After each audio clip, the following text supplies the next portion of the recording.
8 ya. Ini firman Tuhan sudah sering kita dengarkan. Sudah sering kita kita baca. Tapi saudaraku, saya mau perdalam firman ini kepada kita semuanya.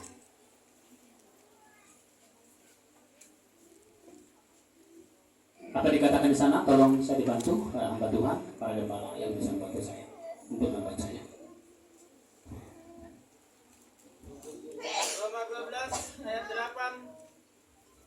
Jika karunia untuk menasihati Roma 14 ayat 8. Roma 14 ayat 8. Roma 14 ayat 8. Sebab jika kita hidup untuk Tuhan. Dan jika kita mati untuk Tuhan. Jadi baik hidup atau mati, kita adalah milik Tuhan. Amin. Nama Tuhan. Amin. Baik hidup ataupun mati menjadi milik Tuhan. Amin. Amin. Jadi saya mau katakan tanda-tandanya apa disebut milik Tuhan. Kalau ditanya, kamu milik Tuhan enggak? Enggak milik Tuhan lah. Mana mungkin milik iblis? Tapi ada tandanya. Menjadi milik Tuhan ada tandanya, saudaraku. Amin. Tidak hanya kita berkata, oh aku mengikut Yesus, aku kan gembala, aku kan pendeta, aku kan teman yang setia. Tidak cukup itu saja, saudaraku, menyatakan bahwa kita milik Tuhan. Milik Tuhan itu, saudaraku, harus menjalin komunikasi kepada Tuhan setiap waktu. Amin. Setiap waktu kalau engkau berkata engkau milik Tuhan, jalinlah komunikasi, jalinlah hubungan yang erat dengan Tuhan. Jangan hanya di bibir saja kita mengatakan kita milik Tuhan. Jangan seperti lagu dunia, lain di bibir, lain di hati. Lain di bibir, lain di hati. Saudaraku, karena lidah memang tak bertulang. Tuhan tidak bisa bicara kan gitu. Jadi saudara-saudara seiman, kalau engkau menyatakan dirimu milik Tuhan, hendaklah engkau berhubungan erat dengan Tuhan, apalagi di zaman sekarang. Amin. Kenapa saya katakan demikian? Zaman ini sangat menakutkan. Sangat menakutkan, saudara, zaman sekarang ini.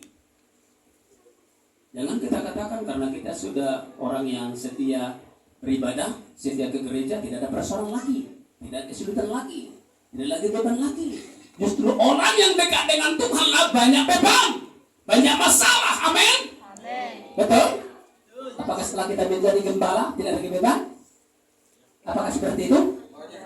Justru setelah menjadi gembala sebagai hamba Tuhan, beban semakin banyak. Beban dari istri, beban dari anak, beban dari jemaat, beban dari semua, dari keluarga, bahkan segala macam beban. Beban dari pelayanan. Kalau di tempat kami harus jemput jemaatnya baru gereja. Nah, itu sudah kita beban juga. Tapi enggak apa-apa. Namanya untuk Tuhan dikerjakan. Amin. Amin. Kenapa saudaraku? Hamba Tuhan itu diberi tugas yang mulia. Walaupun hanya membawa satu jiwa untuk Tuhan, saudaraku, upahnya sangat besar. Amin. Sangat besar.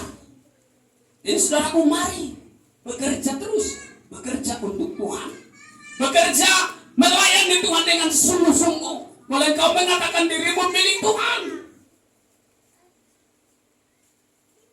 jangan menjadi bodoh seperti Alkitab. Amin. Amin. Kalau kita baca dulu kitab, saudaraku, di dalam Efesus ya, Efesus pasal 5 ayat 16, ada ayat 15 mungkin bisa dikatakan. Perhatikanlah dengan sesama bagaimana kamu hidup. Jangan seperti orang kebal, tetapi seperti orang arif. Sudah dapat ayatnya? Ada yang dapat dibaca? Karena itu perhatikanlah dengan seksama. Ya, karena itu perhatikanlah dengan seksama bagaimana kamu hidup. Terus? Bagaimana kamu hidup? Jangan terus lanjutkan, saudara. Janganlah seperti orang bebal. Janganlah seperti orang bebal. Terus? Tetapi seperti orang arif. Tetapi seperti orang arif. Stop, Bang. Jangan seperti orang bebal, seperti orang arif. Kalau ada namanya si Arif di sini bukan seperti si Arif maksudnya saudaraku. Seperti orang arif. Siapa itu orang arif? Orang arif itu orang bijak. Amin. Orang arif, orang bijak. Yesus pernah berkata, saudaraku, seperti apa orang bodoh?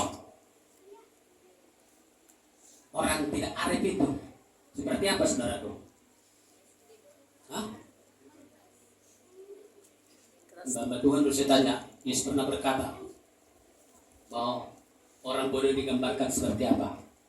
Dikatakan saudaraku dalam Matius itu, Matius 7 dibaca dulu 26 itu saudaraku. Matius 7 sampai ayat 26 dibaca saudaraku. Kita sambil belajar ini. Nanti pulang dari tempat catat ayat-ayat firman Tuhan itu, boleh dibaca ulang di rumah. Jangan gitu dengar udah selesai saudaraku, jangan saudaraku. Renung itu firman. Apa dikatakan dalam Matius pasal 7 ayat 26 itu?